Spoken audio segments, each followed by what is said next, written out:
Morning, જય શ્રી કૃષ્ણ અને જય સ્વામિનારાયણ બધાને. સરસ મજાની બુધવારની મોર્નિંગ થઈ ગઈ છે, રેડી પણ થઈ ગઈ છું. ઠંડીનું પ્રમાણ વધારે વધી ગયું છે હવે. આજે અત્યારે બતાવે છે 4 ડિગ્રી ટેમ્પરેચર છે, એટલે ઠંડી લાગે ને તો મેં કીધું આવું જ કંઈક પહેરી લઉં એટલે ઠંડી ઓછી લાગે. અને જો મારા કાનાજી પણ સરસ મજાના બિરાજમાન છે અહીંયા. મને આ વાઘા એટલા ગમે છે ને ભગવાનના. દેવનું લંચ પણ બનાવી લીધું છે. મારું લંચ થેપલા બનાવ્યા છે, જે પાલક અને મેથી બંને મિક્સ કરીને. તો બધું પેક થઈ ગયું છે. હવે જવાનો ટાઈમ થઈ ગયો છે તો નીકળીશું. ચાલો હવે મળીએ પછી. સરોદ ઉપર પહોંચી ગઈ છું 3 દિવસની રજા પછી આજે. અત્યારે તો હજી કંઈ છે નહીં, ક્વાઇટ છે થોડું, એટલે થોડું મારું જે બીજું એક્સ્ટ્રા કામ હશે એ બધું ફિનિશ કરીશ. અને અત્યારે સલૂનમાં છે ને હવે પ્રોપર મસ્ત ડેકોરેશન કરી લીધું છે બધી જ જગ્યાએ. અમારે તો જો અહીંયા વોશરૂમ એટલું જોરદાર શણગાર્યું હોય ને, બહાર આગળ કરતાં તો અહીંયા વોશરૂમ જોરદાર આ લોકોએ કર્યું છે ડેકોરેટ.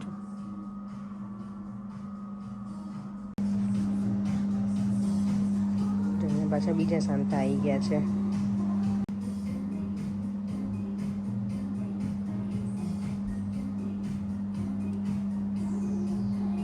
સવારમાં અહીંયા આવીને સલૂન ઉપર ત્યારે શું કહે તડકો હતો અને અત્યારે વરસાદ છે. વેધર અત્યારે તો આખું વીક વરસાદ બતાવે છે. અહીંયા જો બધા ફ્લાવર્સ એટલા સરસ મજાના છે. અને આ ક્રિસમસ હોય ને એટલે આ રીતનું બધું આ લોકોએ મૂક્યું હોય ડેકોરેશનનું. અને જો ફ્રેશ ક્રિસમસ ટ્રી છે, પેલા રિયલ આવે ને જે એ, આર્ટિફિશિયલ નહીં. ઘણા લોકો ઘરમાં આ જ રાખે. મારી કલીગ જોડે હમણાં વાત થઈ તો એ એવું જ કરી હતી કે એના ઘરે એવરી યર એ આ જ રાખીશ. તો તું આમાં ડેકોરેટ કરી શકે? તો કે હા, આ બ્રાન્ચીસ મને એમ હતું કે આ છે ને એકદમ પતલું હોય કે હોલ્ડ નહીં કરી શકે, પણ કે ના, હું એમ જ કરું છું. અત્યારે હું માર્કેટની વિઝિટ લેવા બહાર આવી છું, થોડી વાર ફરીશ અને પછી જઈશ સલૂનમાં. અહીંયા જો કેટલા બધા છે રિયલ ક્રિસમસ ટ્રી. આ એમ તો ઠીક છે, એના જો સ્ટેમ્સ છે ને એટલે ચાલે, આના ઉપર ડેકોરેટ કરી શકે આ લોકો. કેટલું પેલું પાછળવાળું જો કેટલું મોટું છે.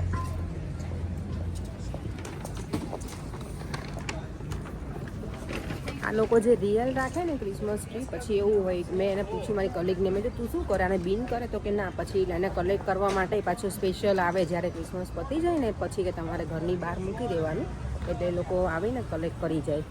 નોર્મલી ઘણા હું દેવા માટે કરતી પહેલાં આર્ટિફિશિયલ, પણ હવે તો હું નથી કરતી. હવે મેં કીધું દેવા આપણું મની પ્લાન્ટ છે ને એમાં હું તને સરસ ડેકોરેશન કરી આપીશ એમ. તો ક્રિસમસનું વાઇબ્સ છે એકદમ અહીંયા માર્કેટમાં.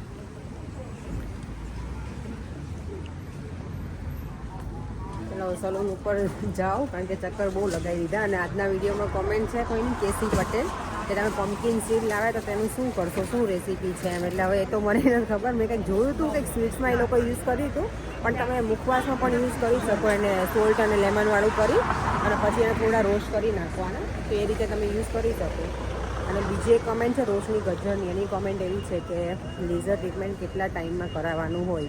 પણ નોર્મલી એવું હોય વન્સ અ મંથ, 6-7 સિટિંગ સુધી તમારે રેગ્યુલર કરાવવું પડે વન્સ અ મંથ. પણ પછી કેવું ટોપઅપ માટે તમારે 3-4 મંથ્સ ડિપેન્ડ્સ. બધાનું hair growth, hair cycle different હોય, એટલે એવું નહીં કે મને 1 મહિનામાં 2-3 મહિના જરૂર પડે, તમારે એવું જ હોય. બધાનું અલગ અલગ હોય હેર સાયકલનું, ડિપેન્ડ્સ ઓન હેર સાયકલ. તો ઘણાનો બહુ જલ્દી ગ્રોથ થતો હોય તો એને થોડું અર્લી જવું પડે, અને ઘણાનો હેર ગ્રોથ થોડોક નોર્મલ પેલું હોય એકદમ સ્લો, તો એને થોડા ટાઈમ પછી જવું પડે.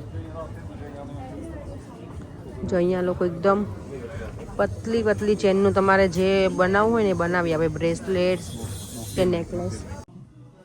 આજે છે ને માએ એક મારી ક્લાયન્ટનું ફેશિયલ કર્યું અને જો બ્લેકહેડ્સ તો જો, ઓ માય ગોડ, એટલા બધા બ્લેકહેડ્સ હતા આજે એને. મને બહુ મજા આવે બ્લેકહેડ્સ નીકાળવાની. ફોરેનની નોઝ ઉપર છે, મારા સાસુને તો બહુ જ છે, બહુ જ. એને તો એટલા ડીપ આમ અંદર છે ને, તો અહીંયા આવે ને ત્યારે હું કરી આપું, મને બહુ ગમે નીકાળવું, એટલે મજા આવે. આ થોડુંક આમ પેઇન થાય ને તો પછી એવું લાગે કે હવે નથી કરું, પણ પરેન તો મને અડવા જ ના દે એના નોઝને. એને પણ છે, કહીશ આજે હું, મને જો કહેશે ને તો એમને કરી આપીશ હવે 1-2 દિવસમાં નહીં, પણ વીકેન્ડમાં એનું ફેશિયલ મસ્ત મજાનું. બ્લેકહેડ્સ જોઈને એવું થાય કે આમ નીકાળવા જ છે. મને મજા આવી ગઈ આજે. ઘણાને ના ગમે, આઈનો બધાનું અલગ અલગ હોય, પણ હું ફેશિયલ કરું છું બધા, એટલે મને ગમે. આ બ્લેકહેડ્સ હોય ને તો નીકાળવાની મને મજા આવે. હજુ ઘર સુધીના સ્ટેશન સુધી પહોંચવા આવી છું. અને આજે ઘરે જઈને બનાવવાનું છે દાળ ભાત, સિમ્પલ. કારણ કે ઘરે હોય ત્યારે બધું નવું બનાવું, એટલે જોબ પર જવાનું હોય ત્યારે હું આજે દાળ ભાત પલાળીને જ આવી છું. એટલે ફટાફટ થઈ જશે. સિમ્પલ મેન્યુ છે આજે. જો ઘરે આવી ગઈ હતી અને આજે મારે બનાવવાના હતા દાળ ભાત. મેં જે રીતે કીધું તે પ્રમાણે દાળ ભાત બનાવે છે. સરસ મજાની દાળ, ગુજરાતી, એકદમ મસ્ત, નહીં? અને આજે મેં છે ને બહુ ટાઈમ પછી દેવમની ફેવરેટ વસ્તુ બનાવી છે. નાનો હતો ને ત્યારે ઓ માય ગોડ એટલો બધો હેપી હતો ને બનાવીને આપતી ને તો. દેવમ શું હતું કઈ દે? બ્રોકોલી. ઓકે, તે જોઈ લીધું એટલે જો કેટલો જબરો છે. હવે એને નથી ગમતી બ્રોકલી. નાનો હતો ને ત્યારે તો દેવમે બહુ જ ખાધી છે. એને હું સ્ટીમ કરીને આપતી, પછી એનું પ્યુરી બનાવી, બ્રોકલી, કેરેટ, ટામેટા. ઓ માય ગોડ એ આખું બાઉલ હોય ને આમ જોવાય એટલે એટલો બધો આમ પેલો થઈ જાય ને એક્સાઇટેડ ખાવું જ છે એવું. તો આજે જો આટલું છે અમારા સેલેડમાં. બ્રોકલી છે, લેટસ, કેરેટ, ઓનિયન અને છાશ તો આપણને જોઈએ જ. અને અહીંયા મારી સરસ મજાની ગુજરાતી દાળ બંને થઈ ગઈ છે રેડી. રાઈસ. તો ચાલો ડિનર કરી લઈએ. દે ઓનિયન એમનેમ ખા. અને આમ જો આ હીરો અમારા આ નવું લાવી એવું પહેરી લીધું પડે ને તમે? કેવું લાગ્યું? ગમે તમને? સારું છે. સારું છે. તમને આવા કલર ગમે ને એટલે હું એ જ લઈને આવું. ચાલો ડિનર. હા ચાલો કરી લઈએ હવે ડિનર. શું કરે? મારી પ્લેટ મેં રેડી કરી છે. એમાં સેલેડ મૂકવાની જગ્યા નથી પણ તો બીજી ના લઈ લેવાય પડે. somehow મેનેજ કરી લીધું છે. તો આજનો ડિનર છે ખાલી રાઈસ, દાળ ભાત અને સેલેડ અને છાશ.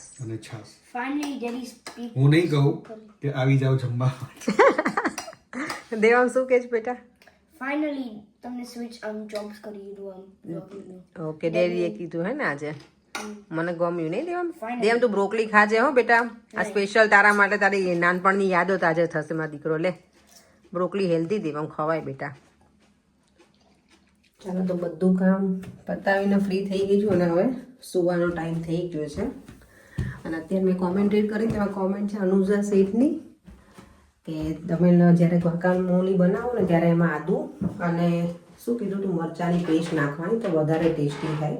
તો નેક્સ્ટ ટાઈમ જરૂરથી ટ્રાય કરીશ એ રીતે બનાવવા માટે. Thank you so much. તમે આ સજેશન આપ્યું છે એટલે, કારણ કે ગુઆકામોલીમાં જ્યારે એમાં તો મેં ખાલી સોલ્ટ, પેપર ને જ નાખ્યું તો થોડું મોડું લાગે. પણ હવે નેક્સ્ટ ટાઈમ હું શ્યોર ટ્રાય કરીશ આદુ અને મરચાંની પેસ્ટ નાખીને, અને પછી તમને કહીશ કે કેવું લાગે છે. તો થેન્ક યુ સો મચ. અને તમારી એ પણ કોમેન્ટ હતી કે તમે લોકો શું કોમેન્ટ હતી મારી? હા, કે તમે અને પર્યંકભાઈ કેવી રીતે મળ્યા હતા એ અને અહીંયા આવીને મેરેજ કર્યા છે કે શું છે. અમે તમને નેક્સ્ટ ટાઈમ હું વિડીયો બનાવીશ ત્યારે જરૂરથી શેર કરીશું અમે લોકો એ સ્ટોરી. તો thank you so much comment કરવા માટે. અને હવે અમારો સુવાનો ટાઈમ થઈ ગયો છે તો વિડીયોનો એન્ડ પણ અહીંયા જ કરી દઉં છું. તો તમને વિડીયો ગમ્યો હોય તો લાઇક, શેર અને સબસ્ક્રાઈબ કરી દેજો મારી યુટ્યુબ ચેનલને. Bye bye. ફરીથી મળીશું નવા વિડીયો સાથે. જય શ્રી કૃષ્ણ અને જય સ્વામિનારાયણ.